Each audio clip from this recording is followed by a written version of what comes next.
Hello. I'm making this video today nearly 1 year after I was officially diagnosed with a rare tick-borne illness called Rocky Mountain spotted fever. And unfortunately, it has been well over 1 year since I actually contracted Rocky Mountain spotted fever. This is because I encountered a great deal of difficulty accessing treatment, as well as just getting my healthcare provider to believe me. And this is partly because of the bizarre symptoms I was experiencing, but also partly because there's a lot of stigma around tick-borne illnesses in the medical community. This video won't be like my other ones. It's primarily going to be me talking to you and detailing my experience living with Rocky Mountain spotted fever, as well as the consequences I live with now as a result of going so long without treatment. Let's get into it.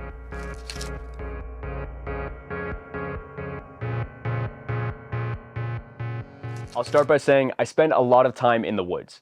Ever since I was initially captivated by the world of mushrooms and fungi, I have used it as an excuse to explore nature like never before. I go out all the time to forage and I absolutely love it. Relative to the majority of the world's population, I live very north. I live in Alberta, Canada, and ticks aren't quite as common here as they are in a lot more southern places. And thus, I never had a great education on the dangers of ticks or how to check for tick bites or anything like that. Although ticks are less common, they are certainly around, and they're migrating further north into my part of the world every single year. So anyways, it is July 2023, and after some fantastic adventures out in the woods for that month and the ones prior, I start having some peculiar symptoms. Specifically, I got a really gnarly flu. Along with that flu came severe exhaustion, brain fog, and very achy joints. I remember a notably sore neck, as if I had kinked it in my sleep somehow the previous night,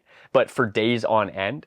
And also a very sore wrist to the point where I was curious if I had sprained or fractured it somehow. I remember not being able to squeeze the shampoo bottle that morning because my wrist was in so much pain and I was feeling so weak. I also had very swollen lymph nodes, which is never something I would have noticed on my own, but my partner is a nurse and she pointed that out to me.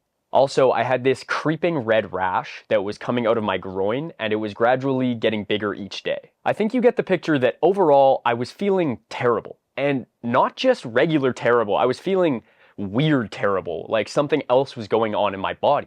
I knew this wasn't a typical flu, and I immediately started looking for other answers because I'd never felt this way before. So after a bit of digging online, I was able to eliminate a bunch of probable causes, but I ended up finding my way to tick-borne illnesses because some of my symptoms aligned very closely with the telltale signs. Specifically, my red creeping rash, as well as my achy joints, like the sore neck, and my swollen lymph nodes. This is going to sound crazy, but when I read into tick-borne illnesses, I knew concretely that I had experienced a tick bite. And I knew cognitively that I hadn't actually read enough information and researched enough to know that, but in my body, I felt something that told me, hey, you have a tick-borne illness, you got a tick bite. And keep in mind that I didn't actually remember getting a tick bite, but something in my gut, in my body, told me, hey, this is something you're dealing with. A quick aside for context, I'm actually psychic, and I frequently use telekinetic energy to troll my viewers. Okay, that is a joke, of course, but something that is true is I have celiac disease, and over the past few years, I have made a concerted effort to start listening to my body, specifically my gut. I also have taken a lot of time in the past few years to really get to know myself and face my demons. And all this is to say that although it didn't make any sense, my gut, my body was telling me, hey, this is what's wrong, and I was trusting that. Now, this is where I decide that I urgently have to go get checked out by my doctor.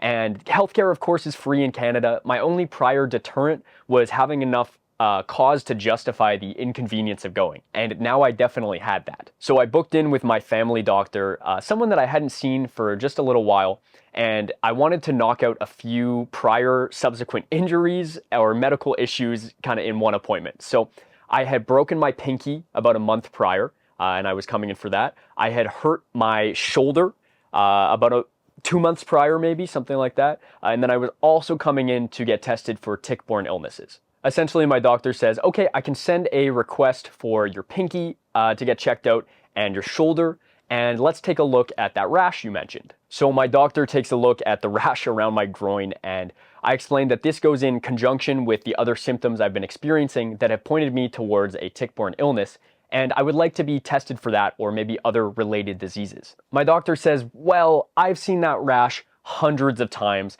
That is a fungal infection. You need this antibiotic cream, and that's what I'm going to write you a prescription for. She said that your rash is definitely not related to the other symptoms that you've been experiencing. I protested a little bit because, again, I knew that I had been bit by a tick. It doesn't make sense, but I just kind of knew. My doctor then asks, well, do you remember getting bit by a tick? And I said no, but I also know at this time that a lot of people don't feel tick bites. They can just bite you and fall off before you would ever know that they'd done any damage. My doctor then says, well, there are no ticks in Alberta, so you definitely don't have to get tested for any tick-borne illnesses if you haven't left the province. And I knew that this wasn't entirely true, so I protested a little bit and we just went back and forth, and then she ended our appointment. Here are a couple stats for you that I wish I knew in that first appointment. Based on how the rest of this story goes, I don't think it would have changed anything for me to know this at the time, but it might change something for someone watching this video, which is why I'm making this video in the first place. Only 30% of people that contract Lyme disease actually recall getting a tick bite. Wow, that's low. Also, there are ticks in Alberta. Not only are there ticks in Alberta, but there are more and more every single year. Anyways, I leave the appointment feeling a bit down because I know to my core I'm dealing with something strange, likely a tick-borne illness. I don't have any sort of data to back up my theory. I don't remember getting bit by a tick. I don't know much about ticks in my province, but I guess I just hoped I would be believed and sent for a test as a precaution, given the severity and consequences of leaving something like this. Regardless, a big part of me is feeling hopeful, because I believe my doctor. This is the person I go to get medical advice. I don't know what I'm doing. And I recognize in this moment that I'm the person coming in saying, hey, I read this thing online and I think I have this illness. And she's like, WebMD? So yeah, I get that part of it. I recognize how it comes across. So I go get my fungal cream, I do the regimen, and not only does my rash not go away, but it continues to get worse, as well as my other symptoms. They never go away. The initial flu is gone, but my other symptoms continue to progress. The brain fog, the weakness, exhaustion, the pain is getting way worse than it was even in that initial onset period, which was severe enough for me to say, hey, what's going on in my body? I called my doctor's office and tried to book another appointment. But my doctor did not want to see me again for the same reason, regardless that it hadn't helped my condition and I was having worse symptoms. It was only after going through the online booking and trying to book with another doctor I'd never seen before in the same clinic that my doctor sent me a message saying, no, come see me, I have an appointment slot here. So with an upcoming appointment on August 17th, 2023, I began jotting down the symptoms that I was experiencing so that I had something tangible to show my doctor of, hey, these are the symptoms I'm having, this is how they're progressing, getting worse day to day, and maybe that would support my proposition to go get a test for a tick-borne illness. I still have the notes I took from those days, so I will read them out. Just before I do that, I will mention that I actually had a big trip planned for a scholarship I won where I would be leaving on August 24th, 2023 down to North Carolina so that I could go to a mushroom convention. This put a fire under me, knowing that this would be the last appointment or chance I have to get a requisition form to go get a blood test before I leave on this trip, which would delay this process for an unknown amount of time. Tuesday, August 15th, numbness, pain, and tingling in testicles, 4 out of 10 pain. 5 out of 10 pain in muscles and joints. Wrists feel sprained, neck is extremely sore and in discomfort. Muscles feel very tight and increase pain when in use or extending them. Immense fatigue, can barely keep my eyes open by 1 p.m. Brain fog, struggling to stay on task, communicate, and process information. Throat is tight, lymph nodes feel swollen, can be felt with just a light touch. Rash has spread quite a lot from this morning. And yeah, I remember these days. I was at work and could barely keep my eyes open post-lunch. Then I have Wednesday, August 16th. Muscle pain and numbness is much more intense this morning, 6 out of 10 pain. I could not squeeze the shampoo out of my bottle with my left arm this morning. The fatigue started much earlier today. I can barely keep my eyes open on my way to work at 8:30 a.m. I'm having difficulty concentrating and focusing. This one was crazy. I drove the wrong way to work and added 10 minutes to my trip. This is something I've never done before. Neck pain is more intense today, as well as a feeling of swelling. My speech is affected slightly, tongue and throat. I literally drove the wrong way to work. I took a route I have never taken before, and it was probably 2 minutes before my brain clicked and it was too late to change the direction I was going. But that was just a crazy thing, like my brain had a lapse in that moment. Now, August 17th rolls around and I'm feeling good about the information I've collected that I can convey to my doctor. I'm coming in with all the same symptoms. I've been tracking them for a couple days and they are worsening. I have more information about tick bites than I'd ever had in the first appointment. And I have been getting coached by my nurse partner who was telling me how to approach this situation and advocate for myself in a medical setting. So I leave work early that day and roll into the doctor's office, and my appointment goes like this. Despite my greatest attempts, my doctor will not hear me out. She has this idea that there are no ticks in Alberta and she will not back down. I'm not joking. She cites me a study from 1980 something that there were 5 tick-borne illness cases in Alberta and they were all from out of province, nothing in Alberta. She then writes me a requisition, not for anything that I'm asking for, but for a general blood test as well as an STI test. This is despite me telling her that I have a current STI test and just please replace this test for the one that I want. But she refuses and refuses, and it becomes abundantly clear to me that this is all about ego. So I immediately go and get the blood tests, and there's nothing abnormal that comes up on the blood tests. But by this point, I'm having to go on my trip. The trip was great, and I made an entire video documenting my experience as part of my scholarship requirement, which you can find on my channel if you're interested. I was exhausted and foggy for the entirety of the trip, but the sheer adrenaline of the experience kept me going through it, and I had a great time regardless. While I was on the trip, I chatted with a very interesting person on the final night. And they told me a story about how when they were a kid, they almost died from Rocky Mountain spotted fever. I then asked, what is Rocky Mountain spotted fever? I've never heard of that before. And they said, oh, it's a gnarly tick-borne illness. I did some additional digging and everything in my symptoms matches up with Rocky Mountain spotted fever. When I got home from the trip, I went for another doctor's appointment as soon as I could and explained that I'm still having all of these symptoms. As well, the blood tests didn't yield any results. I said I would like to be tested for tick-borne illnesses, Lyme disease, and Rocky Mountain spotted fever. To my surprise, my doctor actually agrees and decides to test me for a bunch of different insect-borne illnesses. She tested me for West Nile virus, Lyme disease, spotted fever, just a bunch of different insect illnesses. I went as soon as I could to get the blood tests after the appointment, but I knew that they were going to take at least a couple months to yield results. So life started to go back onto a normal path, more or less. And I had a bunch of work to catch up on. I had to work on editing the video from the experience, and the symptoms that were so acute in the beginning kind of just melded into my life, like brain fog and exhaustion. These were my new normal. I didn't remember what it was like to live without them. But Rocky Mountain spotted fever had other plans for me. And this is where a lot of my really bizarre long-term symptoms start to come in.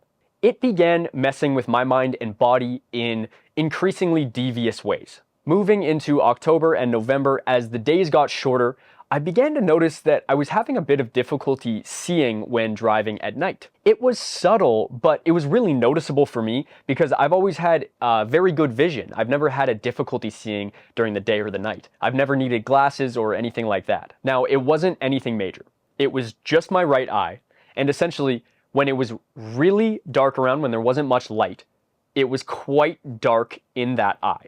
And when there was too much light around, when it was really bright, it was very sensitive in that eye. When I say sensitive to light, I mean it was overwhelming. Like when the afternoon sun hit my desk in the office, or if I'm driving into the sun, I had to shield my eye because it was like almost not painful, but it was so uncomfortable, like my eye couldn't stay open. What started as a very subtle thing gradually got worse. And suddenly, I'm having a great deal of difficulty seeing when driving at night in that one eye. Additionally, I started to notice this subtle dark spot coming into my eye from the bottom corner of the frame. Again, it started really light and progressively got worse.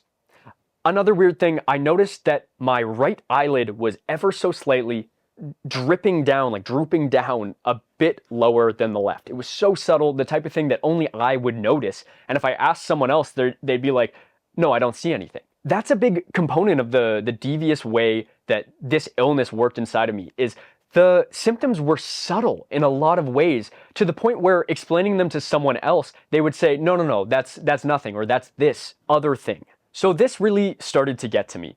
And I didn't have the context or understanding to tie this into Rocky Mountain spotted fever or any other symptoms I was having. This, to me in that moment, was its own independent thing. I was feeling really scared about this, and I was just kind of pushing that feeling down because it was so overwhelming. And my partner asked me before we went to bed one night what was wrong. And I ended up breaking down and confiding in her that I think I might be losing my vision. The next day, she went and asked a very well-informed colleague of hers at the hospital. The colleague says, hey, your partner needs to go to the emergency room right now. I started getting tons of texts and calls saying that, hey, you've got to go to the emergency room right now.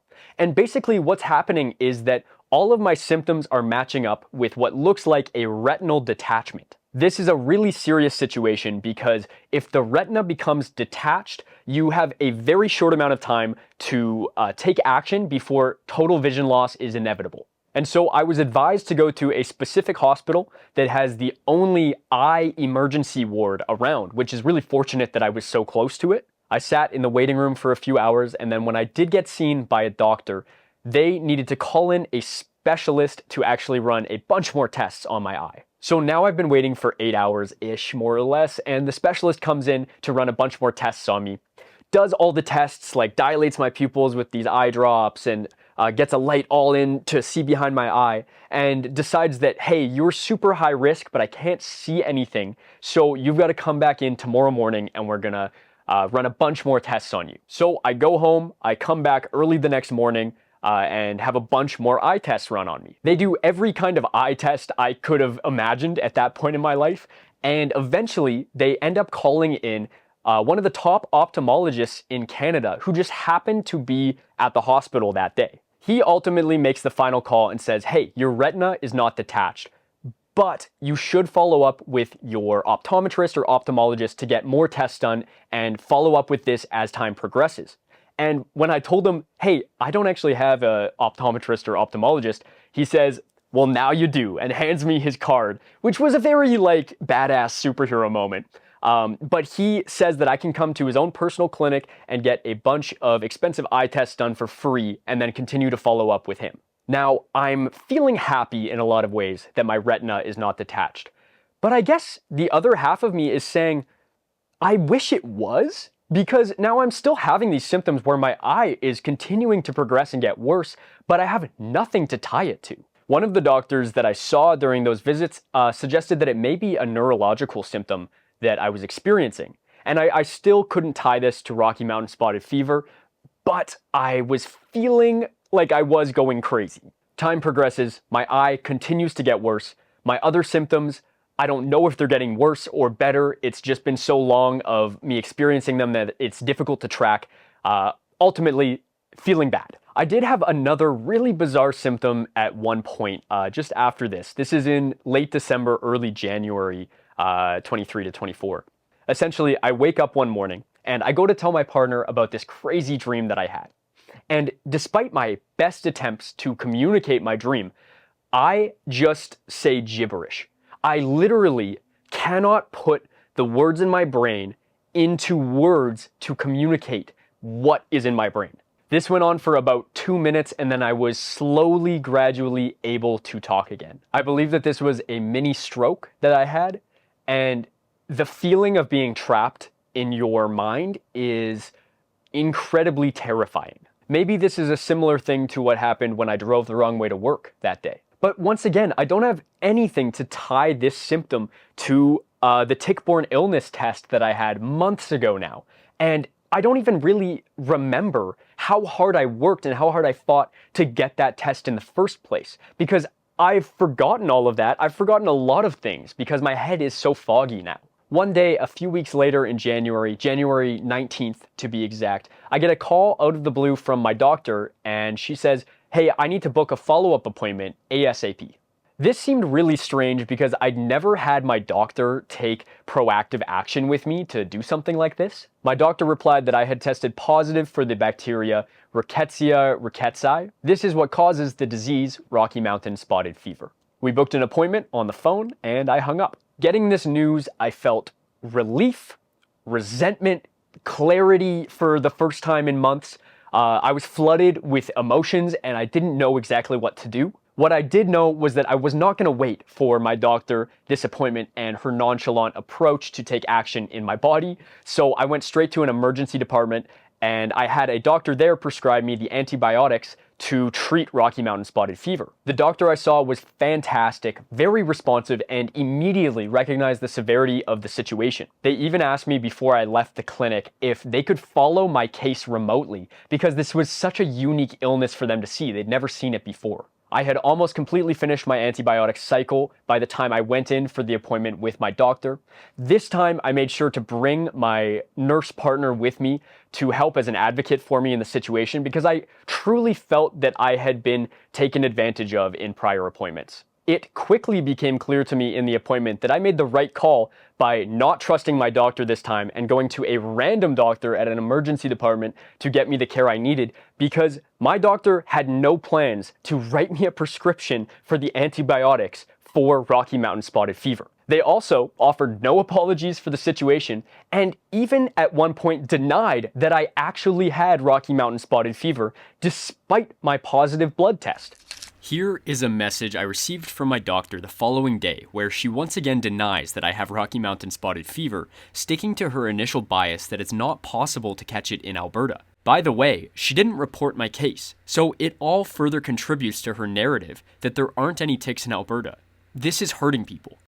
It was completely insane, and I know that it wasn't even as bad as it could have been if I didn't bring my partner with me and it was just myself. Okay, let's do a quick recap and then I will go over what life is like now. I contracted Rocky Mountain spotted fever in July 2023. Now, this is a disease that, according to the Mississippi State Department of Health, has a mortality rate of 13% to 25% if a diagnosis is not made until the second week. And I've seen a number of reports that put that number upwards of 30% as well. Sorry, but what? Seeing the mortality rate really hit me hard because I don't understand why you wouldn't test someone just in case. But anyways, my doctor delays my possibility of diagnosis for several months and I began experiencing life-altering symptoms. I finally get the test results back and here's something I didn't discover until writing this video. My doctor delayed giving me the test results for over a month. My test came back on December 14th and I was not notified until January 19th. Hey, that's also insane. But moving on, I got the diagnosis and the antibiotics and I immediately noticed an improvement in my day-to-day general well-being. Specifically, the exhaustion and the brain fog were drastically improved. The symptoms that have not gone away though are my eyes' sensitivity to bright and dim lights, as well as the spot on it. It hasn't gotten worse since I started taking the antibiotics. It basically just halted where it was at. Also, I have a really light shake sometimes in my right hand, and my right eyelid is the slightest bit droopier than the left. You might be thinking, you got screwed over pretty hard, dude, and I would, to my core, agree with you. But I'm not the only person that has gone through this exact situation. Maybe not exactly this, but something very similar. I ended up still having a follow-up appointment with that ophthalmologist who helped me out with my eye. I explained the situation to him and what was ultimately actually going on, and he gave me some fantastic advice that I still feel really grateful for today. He said he used to work in Australia and he saw a lot of tick-borne illnesses there. He saw people get sick, and over time, given that these people were in a healthy population range, he saw their symptoms improve. He then said the number one thing I shouldn't do is let this illness and what happened to me consume me and take up more of my life than it needs to. He expressed that he sees patients come in all the time who've gotten sucked down this wormhole of researching tick-borne illnesses and feeling resentful at the care that they got or didn't get. He said, there's a good chance that your symptoms are going to improve. You are young, you are healthy. Don't let this ruin your life. Don't let this consume you. This was the best possible advice I could have gotten. This man literally takes his hand, yanks me out of the wormhole, because that was a fork in the road kind of moment for me, where if I didn't get the right advice, I was ready to go down this bad rabbit hole, feeling resentful. I could spiral down in my resentment, each day getting worse and worse and feeling so much rage. None of that would improve my situation. Today, I try my absolute best to accept the things I cannot change, have courage to change the things I can, and have the wisdom to know the difference. If I can leave anyone still watching this roller coaster of a story with any sort of closing thought, it's that you know your body. If there is something weird going on inside of you, something weird that you're feeling, you have to advocate for yourself, because nobody else is inside of your body feeling that thing. This is my story, but I know there are thousands just like it. And I feel in a lot of ways really lucky. I had a medical professional as my partner helping me to advocate throughout this entire experience. And I'm also really grateful that I had access to free healthcare. That's not a luxury that everybody has. If you have any questions at all for me, please let me know in the comments. I will be sure to get back to you. I would love to hear your stories or your thoughts. Also, please like this video and consider subscribing to my channel, as it really helps me out. Thank you for watching, and I will hopefully see you soon.